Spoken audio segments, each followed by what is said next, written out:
Air Force One maaha magac lagu tilmaami karo hal diyaarad oo kali ah.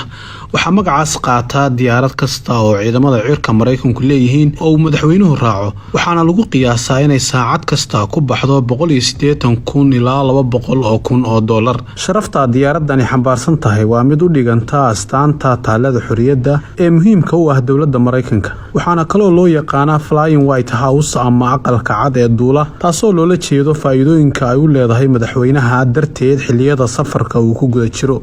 Diyaaradda Air Force One waxaa loo nashqadeeyay sida diyaaradaha rakaabka oo kale, laakiin asal ahaan waa diyaarad military oo awood u leh inay gaashaan u noqoto madaxweynaha si loo ilaaliyo ammaankiisa. Diyaaradan ayaa ku qalabaysan gantaalo ka hortaga gantaalada bilistiga ah. Sidoo kale qolofka sare ee diyaaradan ayaa ah kuwa aan xabadu karin marka lagu daro daaqadaha iyo albaabada diyaaradda ku rakiban. Sidoo kale albaab walba wuxuu leeyahay jaranjaro u gaar ah oo ma baahna in jaranjaro loo soo jiido.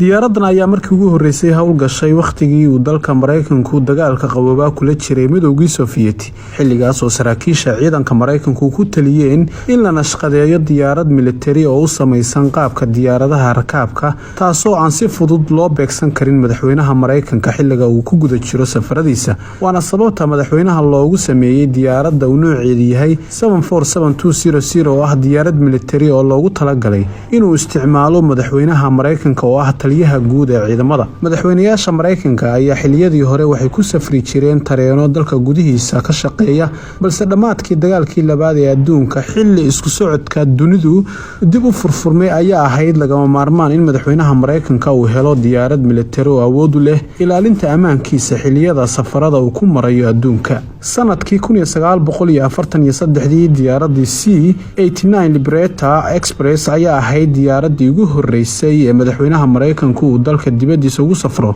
laakiin markii dambe cilado dhowr ah oo dhanka amniga awgeed ayaa ku kalifay in gabi ahaanba la bedelo. Kadib waxaa la soo saaray diyaaradda Air Force One C-54 Skymaster oo ahayd diyaaradii madaxweynihii hore ee Mareykanka Franklin Roosevelt uu sii qaatay shirkii caanka ahaa ee Yalta bishii Febraayo 1945. Sidoo kale madaxweyne Harry Truman ayaa isna adeegsaday diyaaradan muddo kooban. Sanadkii 1959 oo ahayd dhamaadkii muddaxileedkii labaad ee madaxweynihii Dwight Eisenhower, ciidamada cirka ee Mareykanka ayaa iibsaday diyaaradii ugu horeysay ee loo yaqaanay Boeing 707-120 oo ay nashqadeysay shirkadda diyaaradaha ee Boeing kadib markii saraakiisha militariga ee u xil saarnaa sugidda ammaanka madaxweynaha ay u arkeen in tiknoolajiyadda iyo xawaaraha sare ee diyaaradani ay ku habboon tahay safarada masaafada dheer ee dalka dibadiisa. Diyaaradan Boeing 707 Air Force One waxaa markii ugu horeysay raacay madaxweyne Eisenhower oo safar ku marayay 11 dal oo ka tirsan Aasiya,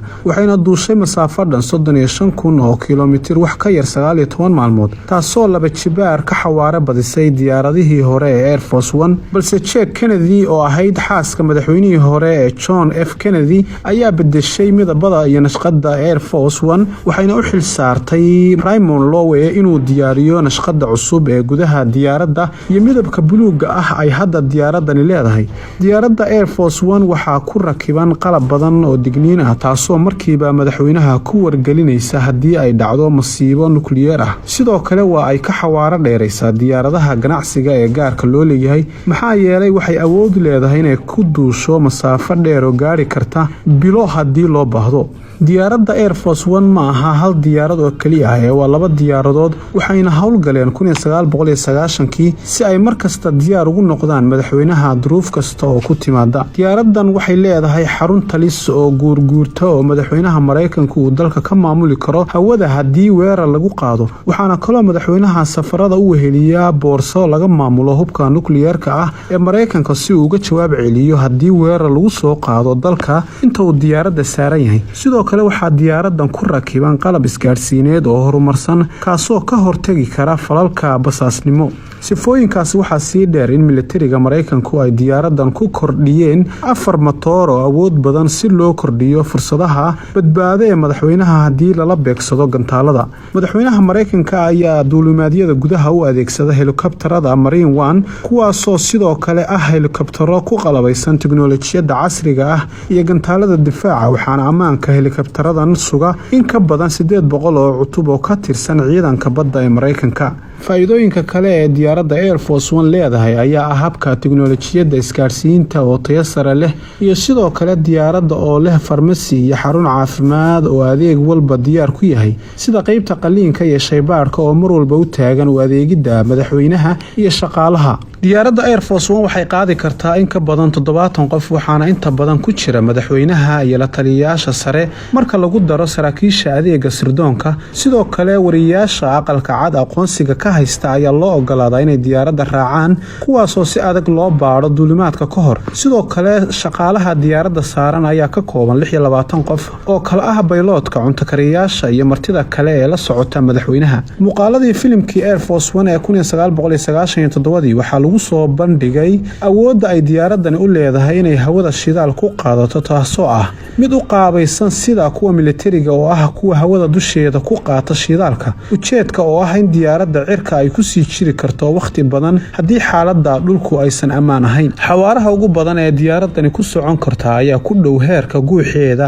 ay kaga dheeraynayso diyaaraddan kaasoo gaadhaya qiyaastii 1 kilomitir saacadii iyadoo mid ka mid ah duuliyayaasha diyaaradda dagaalka ee F-16 uu gudbinayay diyaaradda Air Force One iyadoo mid ka mid ah duuliyayaasha diyaaradda dagaalka F-16 uu galbinayay diyaaradda Air Force One caasimadda Washington kadib dhacdadii 11 Sebtembar 2001 wuxuuna ka cawday xawaaraha saa'idka ah ee diyaaradda Air Force One isagoo xusay inuu gaari kari waayay. sidoo kale diyaaradda Air Force One ayaa ku duuli karta joog sare oo gaaraya ilaa 14 kilomitir taasoo aad uga sarreysa joogga caadiga ah ee diyaaradaha ganacsiga ah ee rakaabka qaada. diyaaradda Air Force One waxa ay hadda jirtaa 30 sano sidaas darteed waxaa caddaatay in labada diyaaradood ee madaxweynaha ay u baahan yihiin aalado farsamo oo cusub waxaana loo qorsheeyay in la bedelo 10 sano ee soo socota. bishii Abriil sanadkii 2018 shirkadda weyn ee diyaaradaha Mareykanka ee Boeing ayaa ku guuleysatay qandaraas ku kacaya 3.9 bilyan oo dollar oo lagu bedelayo diyaaradda uu madaxweynuhu isticmaalo Air Force One. mashruucaas cusub ayaa la filayaa in la dhammaystiro sanadka 2024. madaxweynihii hore ee Mareykanka Franklin Roosevelt ayaa yagleelay xafiiska militariga ee aqalka cad waxayna qaybtan u xil saaran yihiin dayactirka iyo ka shaqaynta diyaaradda Air Force One iyadoo diyaaradahani la siinayo ahmiyad gaar ah maadaama diyaaradahani gacanta lagu hayo lana diyaariyo duulimaad kasta ka hor.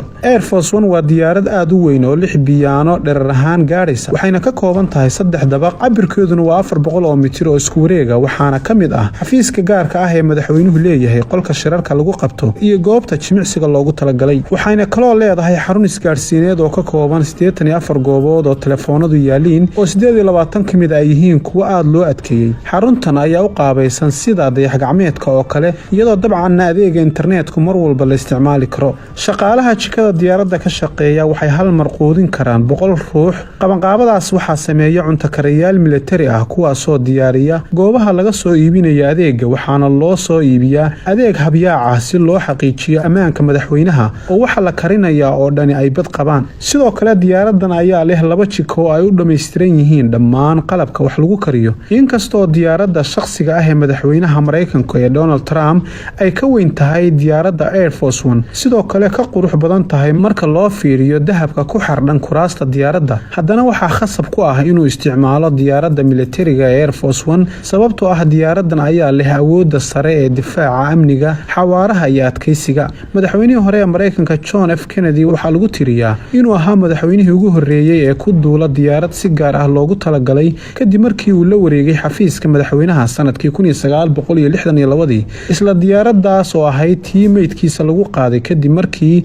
lagu dilay magaalada Dallas ee gobolka Texas sanadkii 1963 saacado gudahood markii la dilay Kennedy kadibna madaxweyne ku-xigeenkii waqtigaasi Lyndon Johnson ayaa loo dhaariyay talada dalka isagoo saaran diyaaradda dusheeda isagoo ay weheliyaan xaaskiisa iyo Jackie Kennedy iyo sidoo kale ay goobjoog ka ahayd garsoorihii Sarah Hughes si ay uga markhaati kacdo xafladda dhaarinta ka hor inta aan madaxweynaha cusub hawada ku duulin si uu uga soo laabto caasimadda Washington ee dalka Mareykanka. waxaad halkaasi kala socoteen barnaamijkeena xulashada dunida.